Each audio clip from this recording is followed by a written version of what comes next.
بسم اللہ الرحمن الرحیم۔ یہ ریڈیو قطر FM 107 ہے۔ اب آپ محمود احمد سے خبریں سنیے۔ ابتدا میں پیش خدمت ہیں اہم خبروں کی سرخیاں۔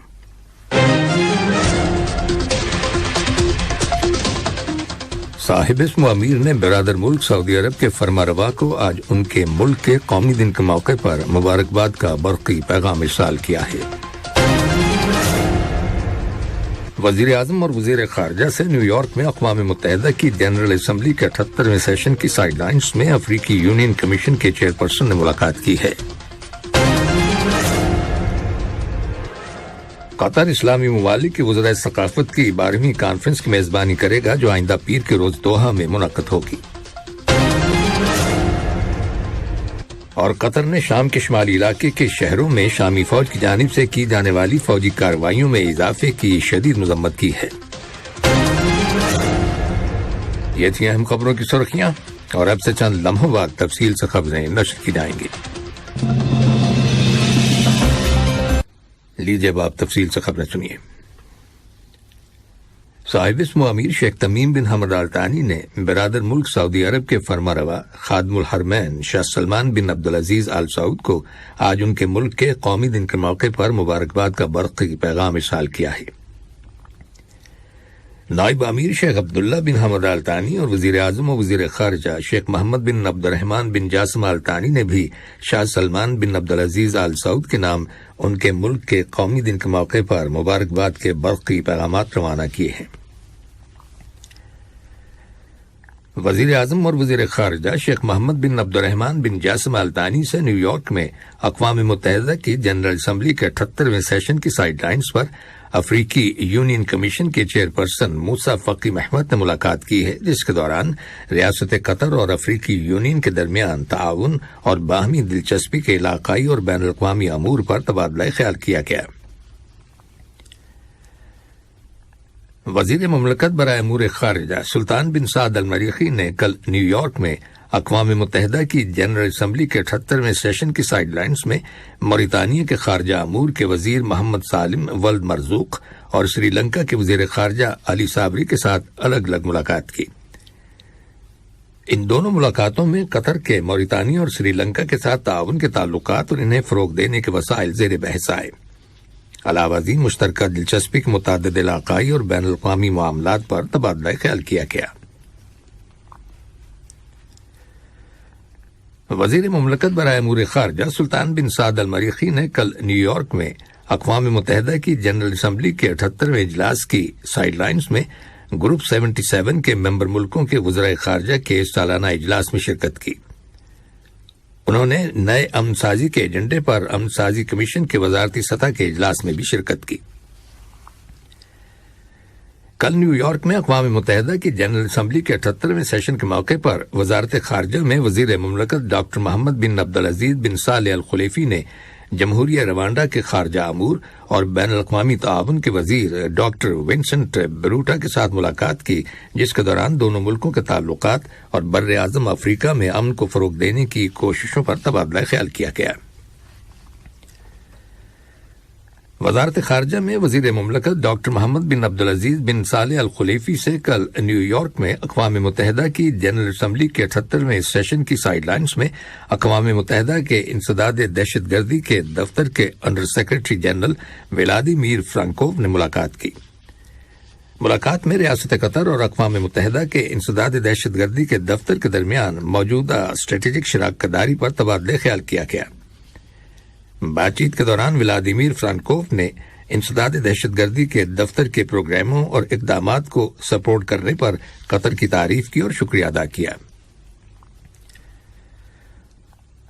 قطر اسلامی ممالک کے وزرائے ثقافت کی 12ویں کانفرنس کی میزبانی کرے گا جو آئندہ پیر کے روز دوحہ میں منعقد ہوگی۔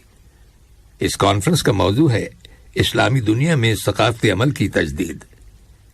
اس 2 روزہ کانفرنس میں، جس کا اہتمام اسلامی دنیا کی تعلیمی، سائنسی اور ثقافتی تنظیم آئسیسکو نے کیا ہے، متعدد موضوعات پر تبادلہ خیال کیا جائے گا، جن میں اسلامی دنیا میں ثقافتی ترقی کے مسائل اور طریقہ کار، اسلامی دنیا کے ثقافتی دارالحکومتوں کے لیے آئسیسکو کا پروگرام، ثقافتی پالیسی کے رہنما خطوط اور ایک بدلتی ہوئی دنیا میں پائیدار ترقی کے انڈیکیٹرز اور ثقافتی املاک کی اسمگلنگ کے موضوعات شامل ہیں۔ کانفرنس میں ثقافت اور ورثے کے شعبے میں کام کرنے والی علاقائی اور بین الاقوامی تنظیموں کے نمائندوں کے ساتھ ساتھ آئسیسکو کے رکن ممالک کے ثقافتی امور کے وزراء شرکت کریں گے۔ ریاست قطر نے مشرق وسطی میں فلسطینی پناہ گزینوں کے لیے اقوام متحدہ کی ریلیف اینڈ ورکس ایجنسی انروا کو سپورٹ کرنے والے اہم شراکت داروں کے وزارتی اجلاس میں شرکت کی ہے، جو نیو یارک میں اقوام متحدہ کی جنرل اسمبلی کے 78ویں سیشن کی سائیڈ لائنز میں منعقد ہوا۔ اجلاس میں قطر کی نمائندگی وزارت خارجہ میں وزیر مملکت برائے بین الاقوامی تعاون محترمہ لولوا بنت راشد الخاطر نے کی۔ انہوں نے اردن اور سویڈن کی طرف سے ہر سال انروا کی مالی صورتحال کو اجاگر کرنے کے لیے کی جانے والی کوششوں کو سراہا۔ انہوں نے کہا کہ انروا قطر کی اولین ترجیحات میں شامل ہے۔ انہوں نے بتایا کہ قطر سن 2018 میں انروا کے ساتھ کثیر سالہ معاہدے پر دستخط کرنے والا پہلا عرب ملک ہے اور اسے فنڈز کی فراہمی کے لیے پرعزم ہے۔ یہ خبریں ریڈیو قطر FM 107 سے نشر کی جا رہی ہیں۔ قطر نے شام کے شمالی علاقے کے شہروں میں شامی فوج کی جانب سے کی جانے والی فوجی کارروائیوں میں اضافے کی شدید مذمت کی ہے، جو شہریوں کی ہلاکتوں، ہزاروں کی تعداد میں خاندانوں کے بے گھر ہونے اور انسانی حقوق کی خلاف ورزیوں کے تسلسل کا سبب بنی ہے۔ کل جنیوا میں اقوام متحدہ کے دفتر میں قطر کے مستقل مندوب کے آفس کے تھرڈ سیکرٹری عبداللہ بہزاد نے شام کے بارے میں آزاد بین الاقوامی کمیشن آف انکوائری کے ساتھ انٹریکٹیو ڈائیلاگ کے دوران دیے گئے بیان میں کہی۔ واضح ہے کہ حال ہی میں شام کے متعدد شہروں، خاص طور پر درا اور سویدا میں سڑکوں پر آنے والے پرامن احتجاج اس بات کا ثبوت ہیں کہ انقلاب اب بھی جاری ہے۔ عبداللہ بہزاد نے بین الاقوامی برادری سے شامی عوام کو تحفظ فراہم کرنے اور ان کے خلاف ہونے والی زیادتیوں کے ذمہ داروں کو جواب دہ قرار دینے کا مطالبہ کیا۔ آج سعودی عرب میں 93واں قومی دن منایا جا رہا ہے، جس کا سلوگن ہے وی ڈریم اینڈ وی اچیو، یعنی ہم خواب دیکھتے ہیں اور ہم حاصل کرتے ہیں۔ یہ دن شاہ عبدالعزیز بن عبد الرحمن آل سعود کے ہاتھوں مملکت کے اتحاد اور اس کے بانی کی یاد میں منایا جاتا ہے۔ 17 جمادی الاول سن 1351 ہجری کو ایک شاہی فرمان جاری کیا گیا تھا، جس میں جدید سعودی مملکت کے تمام حصوں کو مملکت سعودی عرب کے نام سے متحد کیا گیا تھا۔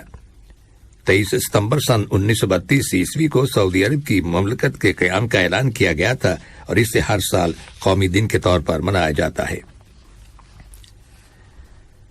خلیج کی کونسل برائے تعاون GCC کے سیکرٹری جنرل جاسم البدیوی نے کل نیو یارک میں اقوام متحدہ کی جنرل اسمبلی کے 78ویں سیشن کی سائیڈ لائنز میں سویڈن کے وزیر خارجہ ٹوبیاس بلسٹروم کے ساتھ ملاقات کی، جس کے دوران متعدد موضوعات پر تبادلہ خیال کیا گیا۔ ان میں GCC یورپی یونین کا مشترکہ وزارتی اجلاس بھی شامل ہے، جو سلطنت عمان کے دارالحکومت مسقط میں اگلے ماہ اکتوبر میں ہوگا۔ بات چیت کے دوران GCC کے رکن ممالک اور سویڈن کے درمیان متعدد شعبوں میں تعاون کو فروغ دینے کے علاوہ مشترکہ دلچسپی کے متعدد علاقائی اور بین الاقوامی معاملات کے بارے میں تبادلہ خیال کیا گیا۔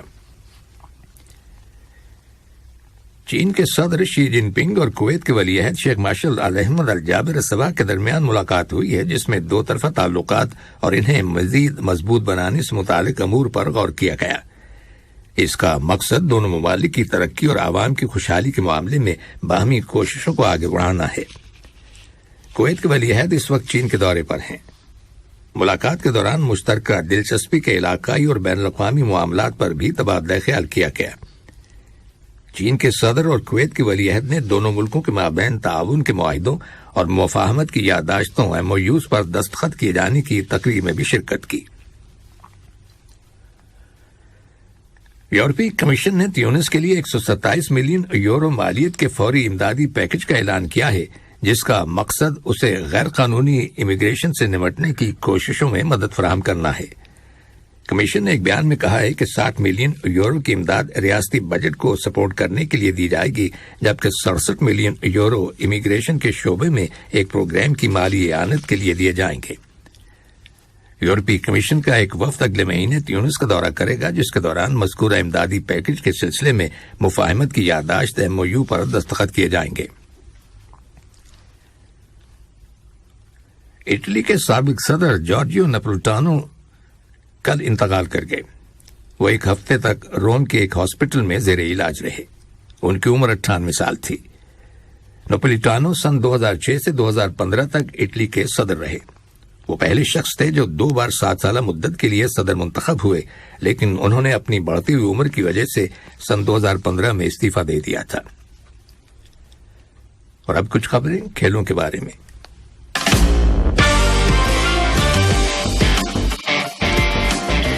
قطر کی بیچ والی بال ٹیم نے کل فلپین کی بیچ والی بال ٹیم کو 2-0 سے شکست دے کر 19ویں ایشین گیمز ہانگزو کے راؤنڈ اپ 16 کے لیے کوالیفائی کر لیا ہے۔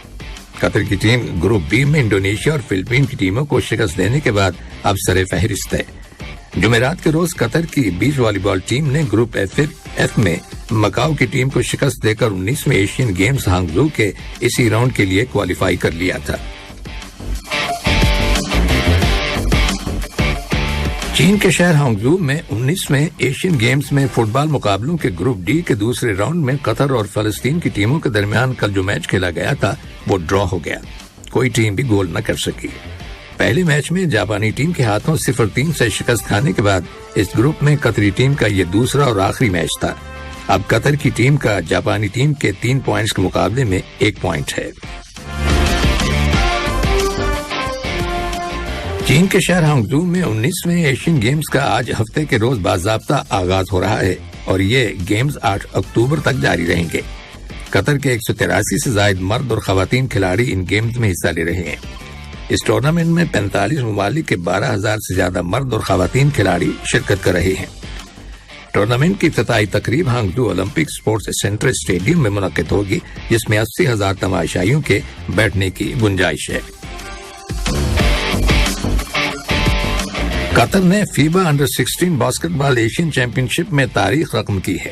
قطر نے بھارت کو 87-84 کے تناسب سے شکست دے کر ٹورنامنٹ کی تاریخ میں پہلی مرتبہ کوارٹر فائنل میں جگہ بنائی ہے۔ یاد رہے کہ گزشتہ سال کے ایڈیشن میں بھارت نے قطر کو 77-51 کے تناسب سے شکست دی تھی۔ آخر میں اہم خبروں کی سرخیاں ایک بار پھر سن لیجیے۔ صاحب اسم امیر نے برادر ملک سعودی عرب کے فرمانروا کو آج ان کے ملک کے قومی دن کے موقع پر مبارکباد کا برقی پیغام ارسال کیا ہے۔